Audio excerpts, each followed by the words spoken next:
Ассалаумағалейкум достар, сіздермен бірге қазақ тіліндегі спорт жайлы YouTube арна ERA-X. Видеоға лайк басып арнаға тіркеліп қойыңыздар, ал біз бастаймыз.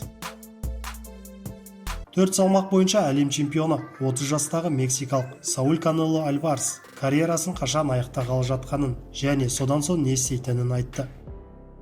Канело келесі кездесуін 16 желтоқсан күні өткізеді. Оның қарсыласы британдық боксшы Каллум Смит болады. Содан соң ол екінші орта салмақтағы барлық белбеуді иеленуге ниетті. Менің мақсатым 35 жаста бокстан кету, бірақ оған дейін менің организмім қалай болатынын білмеймін. Мен 2 жылдан кейін дәл осы деңгейде өнер көрсете аламын ба жоқ па белгісіз. Әйткенмен басты мақсатым 35 жаста кетіп, кейін бизнеспен айналысып, гольф ойнағым келеді дейді Канело. Сондай-ақ ол салмақ дәрежесіне қарамастан жасалатын рейтингте оны бірінші орынға қоймай жатқан мамандардың пікіріне көңілі толмайтынын мәлімдеді. Қазіргі уақытта ол Теренс Кроуфордтан кейін екінші орында тұр. Бокстан хабары бар мамандар мені салмақ дәрежесіне қарамастан жасалатын рейтингтің ең үздік боксшысы екенін жақсы біледі. Оны дәлелдеудің де қажеті жоқ. Мен әр кездесуде өзімнің деңгейімді көрсетемін. Әрине, барлық адамның көңілінен шығу мүмкін емес. Енді тіпті дәлелдегім де келмейді, деді боксшы. Головкин бүкіл әлемдік бокс супер сериясында өнер көрсетуге шақырту алды. Геннадий Головкин бүкіл әлемдік бокс супер сериясында өнер көрсетуге ресми шақырту алды. Бүкіл әлемдік бокс супер сериясын ұйымдастырушылар ағайынды Калле мен Ниссе Зауэрландтар турнирдің 3-ші маусымына қатысты жоспарларын жариялады.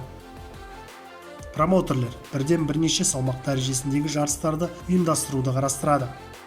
Орта салмаққа келетін болсақ, Зауэрландтар орта салмақтағы қатысушы ретінде IBF және IBO әлем чемпионы Геннадий Головкинді атады. Орта салмақта Геннадий Головкиннен бөлек Крис Юбенк пен Риата Мурата бар. Айта кетейік, WBC 3-ші маусымына қатысушылардың салмақ санаты мен құрамын жанкүйерлерге Twitter және электрондық почта арқылы анықтауды ұсынды. Олар қалаған салмақ дивизионын және боксшылардың аттарын жаза отырып, ұйымдастырушыларға хабарласа алады. Екінші орта салмақта өнер көрсететін қазақстандық боксшы Айдос Ербосынұлы WBO әлемдік рейтингте 4-ші орынға жайғасты. Бірінші орында интерконтинентал белбеуіне ие британдық боксшы Зак Паркер тұр. Рейтингте екінші орынға америкалық Дэниел Джейкобс жайғасқан. Үздік үштікті канадалық Дэвид Лиме түйіндеді. Естеріңізге сала кетейік, Ербосынұлы WBO Global белбеуіне ие. Оның WBO International белбеуімен WBC тұжырымы бойынша Азия чемпионы атағы да бар. Соңғы рет ол 26 шілдеде Минскіде рингке шығып, неміс боксшысы Нуну Лавалды жеңді. Оның келесі жекпе-жегі 16 желтоқсанда Нұр-Сұлтанда өтеді. Ербосынұлының қарсыласы Гана өкілі Иса Самир. Сіздермен бірге болған ERA-X арнасы. Арнаға жазылуды ұмытпаңыз.